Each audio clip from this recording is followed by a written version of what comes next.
വയനാട് ടൗൺഷിപ്പിലെ വീടുകളിൽ വിള്ളൽ ഉണ്ടായിട്ടില്ല എന്നും പരിശോധനയുടെ ഭാഗമായി എഞ്ചിനീയർമാർ മാർക്ക് ചെയ്ത പാടാണ് വിള്ളലായി തെറ്റിദ്ധരിച്ചതെന്നും മന്ത്രി കെ രാജൻ. ഗുണനിലവാര പരിശോധനയുടെ ഭാഗമായി ടെറസിൽ വെള്ളം കെട്ടിനിർത്തി പരിശോധിച്ചതാണ് നനവ് കണ്ടെത്തിയത്.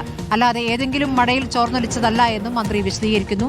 കരാറുകാർ പറയുന്നതിനപ്പുറം നേരിട്ട് കണ്ട് ബോധ്യപ്പെടാനാണ് വീടുകളിലെത്തി പരിശോധന നടത്തിയെന്നും കൂലിപ്പണിക്കാരൻ എന്ന വിളിയിൽ അഭിമാനമുണ്ട് എന്നും കെ രാജൻ പ്രതികരിച്ചു.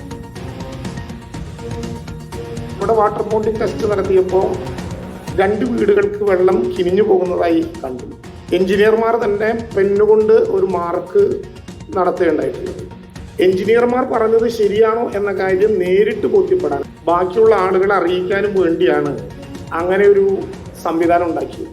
ഏതെങ്കിലും ഒരു മഴയിൽ ചോർന്നൊലിച്ചതല്ല ഇത്. വാട്ടർ ബോണ്ടിംഗ് ടെസ്റ്റിന്റെ ഭാഗമായി നമ്മൾ തന്നെ 24 മണിക്കൂർ വെള്ളം നിറച്ച് നടത്തിയിട്ടുള്ള ടെസ്റ്റിന്റെ അടിസ്ഥാനത്തിലുണ്ടായതാണ്. കൂലിപ്പണിക്കാരൻ രാജൻ തൃശ്ശൂരിൽ നിന്നൊരു പണിക്കാരനെ കിട്ടി വാർക്കപ്പണിക്ക്. കൂലിപ്പണിക്കാരൻ രാജൻ എന്ന് പറയുന്നതിൽ ആത്മാഭിമാനമുള്ളയാളാണ് ഞാൻ എന്ന് ആവർത്തിച്ച് വികാരപരമായി തന്നെ പറയണം എന്നാണ് എനിക്കിഷ്ടം. ടൗൺഷിപ്പിലെ വീടുകളിൽ നിന്ന് ഊരാളുങ്കൽ കിഫ്കോൺ സംയുക്ത പരിശോധനയും നടക്കും. അഷിൻ ഡിയേഗോ വിവരങ്ങളുമായി. അഷിൻ, ഇപ്പോൾ മന്ത്രി എന്തൊക്കെ കാര്യങ്ങൾ വിശദീകരിക്കുന്നു?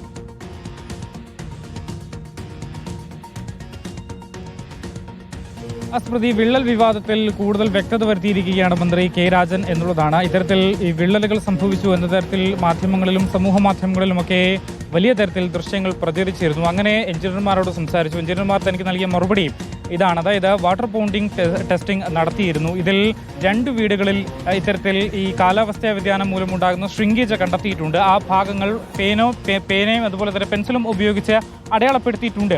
അത് ഈ വീടിന്റെ സ്ട്രക്ചറൽ ഡാമേജിലേക്ക് കാര്യങ്ങൾ എത്തില്ല എന്നൊരു മറുപടിയാണ് നൽകുകയും ചെയ്തിട്ടുള്ളത് എഞ്ചിനീയർമാർ എന്നുള്ളതാണ്. ഇത് താൻ നേരിട്ട് വിലയിരുത്തുന്നതിന് വേണ്ടിയിട്ടാണ് അവിടെ എത്തിയത്. അതിനുശേഷം എഞ്ചിനീയർമാർ പറഞ്ഞത് സത്യമാണോ എന്നറിയുന്നതിനും നേരിട്ട് വിലയിരുത്തുന്നതിനുമായി താൻ അകത്ത് കയറി പരിശോധന നടത്തി എന്നുള്ളതാണ് മന്ത്രി കെ രാജൻ പറയുന്നത്. അതിനെ വലിയ തരത്തിൽ ഈ സോഷ്യൽ മീഡിയയിലടക്കം സൈബർ അറ്റാക്ക് തനിക്കെതിരെയും അതുപോലെ തന്നെ നൌഷാദിനെതിരെയും നടത്തുന്നുണ്ട്. അതിന്റെ ആവശ്യമില്ല, അതിന്റെ ആവശ്യം എന്താണ് എന്നടക്കമുള്ള കാര്യങ്ങളാണ് മന്ത്രി പറയുകയും ചെയ്തിട്ടുള്ളത്. വിശദമായി തന്നെ പരിശോധന നടത്തിയ ശേഷമായിരിക്കും താക്കോൽദാനം അടക്കമുള്ള ചടങ്ങിലേക്ക് പോകുക എന്നും മന്ത്രി പറയുകയും ചെയ്തു.